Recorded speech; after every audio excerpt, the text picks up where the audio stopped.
আসসালামু আলাইকুম। আশা করি আল্লাহর রহমতে ভালো আছেন। আমরা ধারাবাহিক আলোচনা করছি। এই ভিডিওতে আমরা আলোচনা করব সমানুপাত নিয়ে। আমরা সমানুপাত সম্পর্কে জানবো এবং সমানুপাতের যে কাজগুলো আছে বা প্রবলেম গুলো আছে এগুলো আমরা সলভ করব।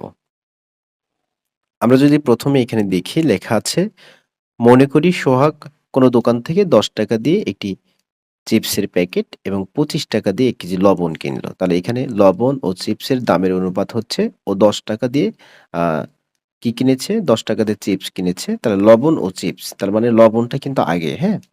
চিপসের প্যাকেট ৳১০ দিয়ে চিপসের প্যাকেট কিনেছে এবং ৳২৫ দিয়ে লবণ। তারা বলছে লবণ ও চিপস। তার মানে লবণ আগে, লবণ হচ্ছে আপনার ২৫ আর চিপস হচ্ছে আপনার ১০।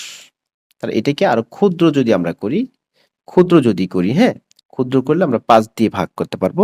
তাহলে ৫ ৫ এ ২৫, এখানে হচ্ছে ৫ দুগুণে ১০।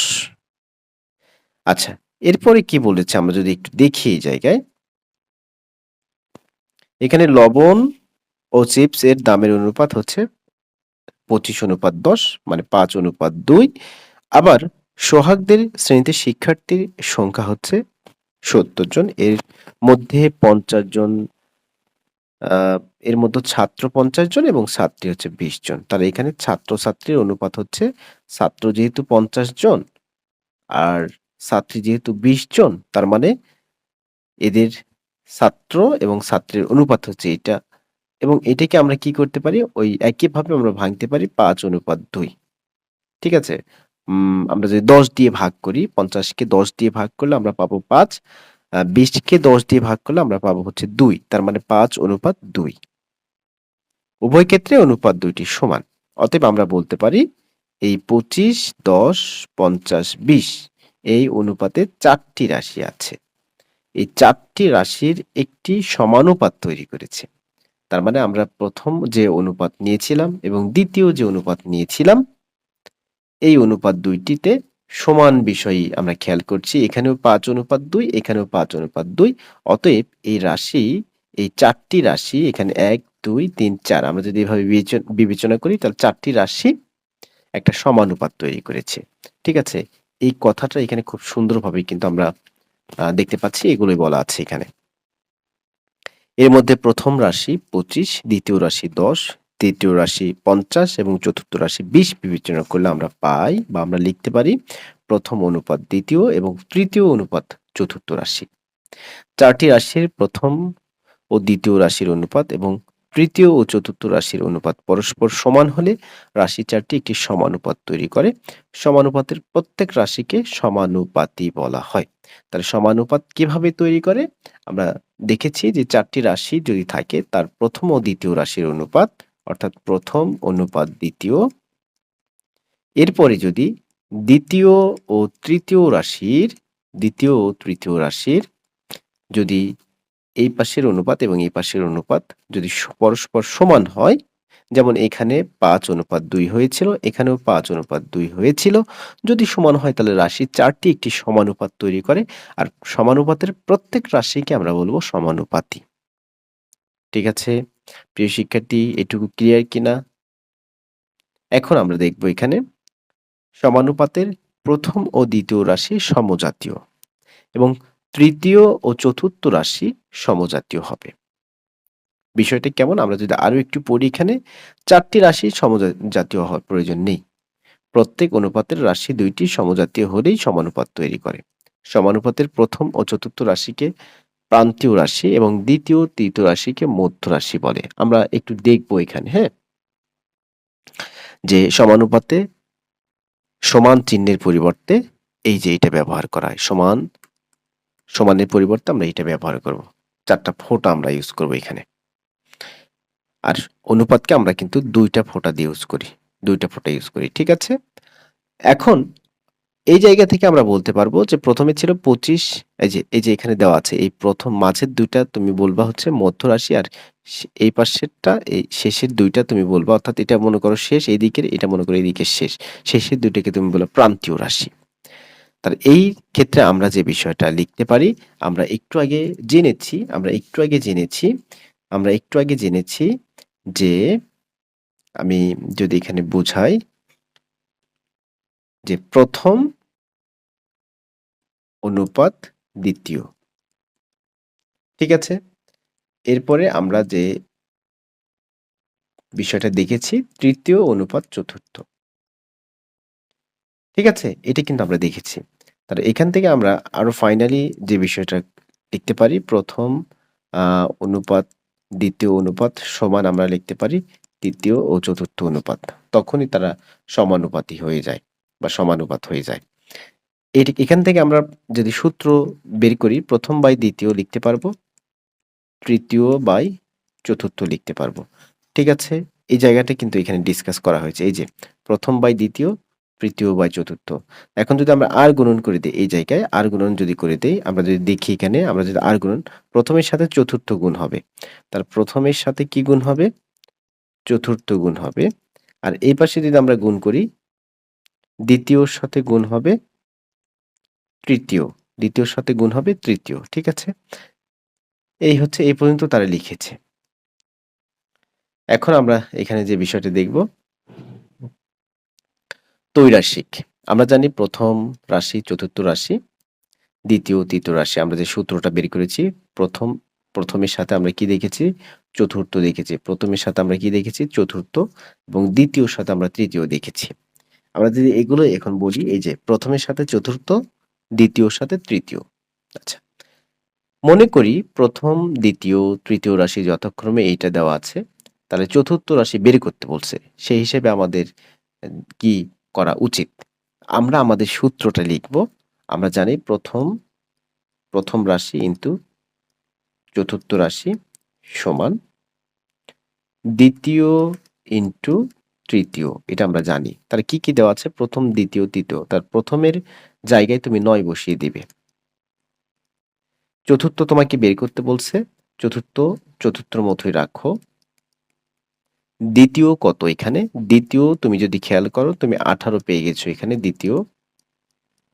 তৃতীয় যদি তুমি খেয়াল করো, তৃতীয় পেয়ে গেছো ২০। তৃতীয়র জায়গায় ২০ দিয়ে দিবা। তাহলে এখন বলো তো চতুর্থ সমান তুমি কি পাও? চতুর্থ সমান তুমি পাও এই যে ৯ গুণ আছে না? লেফট হ্যান্ড সাইডে কিন্তু গুণ আছে। লেফট হ্যান্ড সাইড বা বাম পক্ষে গুণ অবস্থায় আছে। ডান পাশে গিয়ে ও ভাগ হয়ে যায়। ওইজন্য ১৮ ইনটু ২০ ডিভাইডেড এই যে ৯ গুণ আছে এপাশে গিয়ে ভাগ হয়ে যাবে। তাহলে কেটে দাও ৯ দুগুণে কত হবে? ১৮ হবে। আর ২০ দুগুণে কত হবে? ৪০। তার মানে তুমি বলতে পারবা চতুর্থ রাশিটা তোমার হচ্ছে ৪০। এই যে এভাবে সমানুপাতের ৩ টি রাশি জানা থাকলে চতুর্থ রাশি নির্ণয় করা যায়। এই চতুর্থ রাশি নির্ণয় করার পদ্ধতিকে আমরা ত্রৈরাশিক বলবো। ঠিক আছে? এরপরে একটু আরো তারা হিউজ করে এখানে বলেছে, হাইলাইট করে বলেছে যে মনে রেখো সমানুপাতের ১ম ও চতুর্থ রাশিকে প্রান্তীয় রাশি বলে।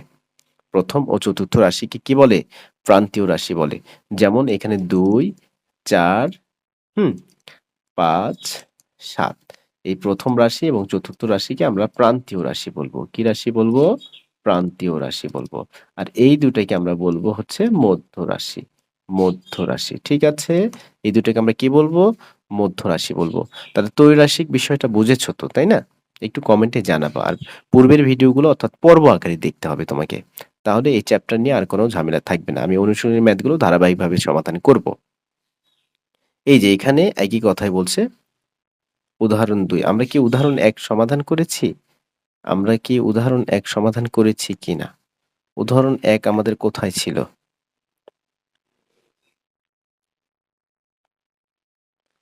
এটা আমাদের উদাহরণ ১ ছিল। ধারাবাহিক অনুপাত এটি উদাহরণ ১ ছিল। তাহলে উদাহরণ ২। ওকে তুমি দেখো চতুর্থ সমানুপাতি নির্ণয় করো। তাহলে তুমি কি লিখবা? প্রথমত তোমার সূত্রটা লিখবা। এই যে এভাবে সূত্রটা লিখবা। আমরা জানি এটা লিখবা। লেখার পরে ১ম রাশির জায়গায় তুমি ৩ দিবা। আমি একটু শর্টকাটে লিখে দেখাই। ১ম ইনটু চতুর্থ সমান তুমি লিখতে পারবা দ্বিতীয় ইনটু তৃতীয়। তাহলে ১ম হচ্ছে ৩ দেওয়া আছে। এরপরে দ্বিতীয় যদি তুমি দেখো ৬, দ্বিতীয় দেখো তুমি ৬। এরপরে আ যদি আমরা দেখি এটা হচ্ছে আমাদের তৃতীয়। তাহলে তৃতীয় হচ্ছে আমাদের ৭। আমাদের বের করছে ৪ নাম্বারটা বের করতে বলছে। তাহলে একইভাবে এই ৩ টা গুণ আছে ওই পাশে গিয়ে ভাগ করে দিবা। তাহলে চতুর্থ হয়ে যাবে ৬ ইন্টু ৭, নিচে আসবে ৩, ৩ দুগুণে ৬, ৭ দুগুণে ১৪। ঠিক আছে? এটা হচ্ছে আমাদের আ উদাহরণ ২ ছিল। আমরা এরপরে কি আছে একটু দেখি। উদাহরণ ৩। একইভাবে বলছে তৃতীয় রাশি নির্ণয় করো। তাহলে এখন তুমি কি করবা? তৃতীয় রাশি নির্ণয় করতে বলছে। তুমি জানো যে ১ম ইন্টু চতুর্থ, দ্বিতীয় ইন্টু তৃতীয়। এইটা তুমি জানো।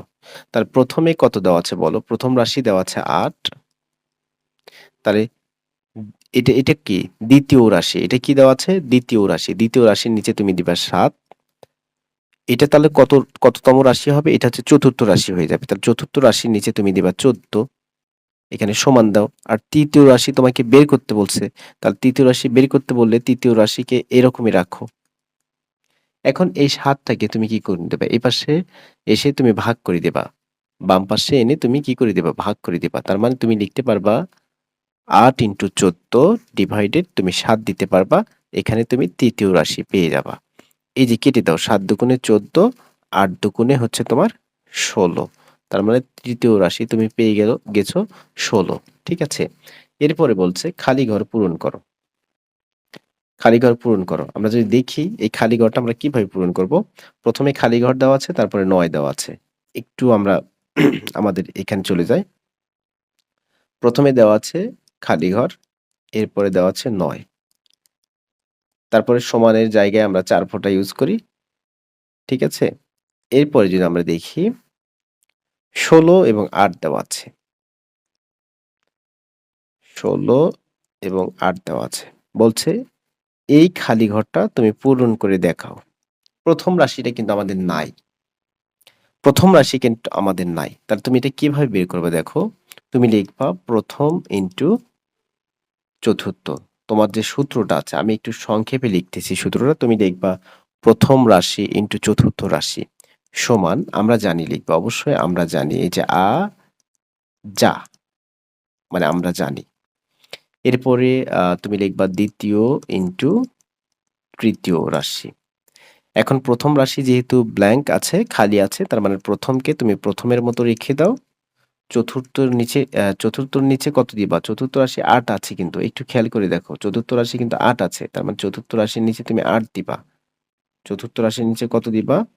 ৮ দিবা। দ্বিতীয় কত আছে? দেখো তো ৯ আছে। তার মানে দ্বিতীয়র নিচে তুমি ৯ দিবা। তৃতীয় কত আছে দেখো তো? তুমি এটা হচ্ছে ১ম, এটা হচ্ছে দ্বিতীয়, এরপরে তৃতীয়, এরপরে হচ্ছে চতুর্থ। তাহলে তৃতীয় কত আছে বলো? ১৬ আছে। এখন ১ম কে তার জায়গায় রাখো। অবশ্যই সাইডে বা দিবা। ঠিক আছে? সমান দিবা ৯ ইন্টু ১৬ ডিভাইডেড কত পাবা? ৮। মানে এটা গুণ আছে এপাশে গিয়ে ভাগ হবে। তাহলে কেটে দাও ৮ দুগুণে কত হবে? ১৬। তুমি দেখো ৯ ইন্টু ২ যদি গুণ করো সেই ক্ষেত্রে তুমি পাবা ৯ দুগুণে ১৮। তার মানে আমরা যদি দেখি এই যে খালি জায়গায় আমরা পাচ্ছি খালি জায়গায় আমরা পাচ্ছি 18। ওকে? তাহলে এই খালি জায়গায় আমরা কি পাচ্ছি? 18। আর সলিউশন তুমি কিভাবে করে দিবা? সলিউশনটা তুমি এই যে এভাবে করে দিবা। সলিউশনটা তুমি এভাবে করে দিবা। ঠিক আছে? এরপরে দেখো তুমি নেক্সট যেটা বলছে ৯, ১৮, ২৫ এবং চতুর্থ জায়গাটা তারা খালি রেখেছে। ৯, ১৮ ওকে? ৯, ১৮, ৯ অনুপাত ১৮ এরপরে হচ্ছে ২৫ অনুপাত ব্ল্যাংক। ২৫ অনুপাত ব্ল্যাংক রেখেছে তারা এই জায়গাটা। ওকে। তাহলে তুমি কি লিখবা? যে আমরা জানি, প্রথমত লিখবা আমরা জানি। আজা মানে আমরা জানি। তুমি যেন আবার আজা লেখো না, হ্যাঁ? আজা মানে আমরা জানি। ১ম রাশি অনুপাত ১ম রাশি ইন্টু চতুর্থ রাশি। এরপরে আমরা জানি দ্বিতীয় রাশি ইন্টু তৃতীয় রাশি। ওকে, প্রথম রাশি কত দেওয়া আছে বলো? ৯ দেওয়া আছে। ইনটু দাও। চতুর্থ রাশি বের করতে হবে। তার মানে চতুর্থ রাশিকে তার মতোই রেখে দাও। চতুর্থ রাশি বের করবা, তার মতোই রেখে দাও। দ্বিতীয় রাশি কত দেওয়া আছে? 18 দেওয়া আছে। তার মানে ওর নিচে 18 দিয়ে দাও। তৃতীয় রাশি কত দেওয়া আছে? 25 দেওয়া আছে। তার মানে তৃতীয় রাশির নিচে 25 দিয়ে দাও। ঠিক আছে? এভাবে কিন্তু আমাদেরকে এগুলো সমাধান করতে হবে। এরপরে দেখো চতুর্থ রাশিকে তার জায়গায় রাখো, তার জায়গায় রাখো। চতুর্থ রাশিকে তার জায়গায় রাখো। এখানে আছে কত? 18 ইন্টু 25, আর এটা গুণ আছে, এপাশে ভাগ করে দাও। তার মানে তুমি এখন কেটে দাও। কেটে দিলে ৯ দুগুণে তুমি পাবা 18, 25 দুগুণে তুমি পাবা 50। তাহলে ফাইনালি তুমি চতুর্থ রাশি পেয়ে যাচ্ছ, চতুর্থ রাশি তুমি পেয়ে যাচ্ছ 25 দুগুণে 50। ঠিক আছে? আর কি কোনো সমাধান? আর কি কোনো কাজ আছে এখানে? নাই, কাজ নাই।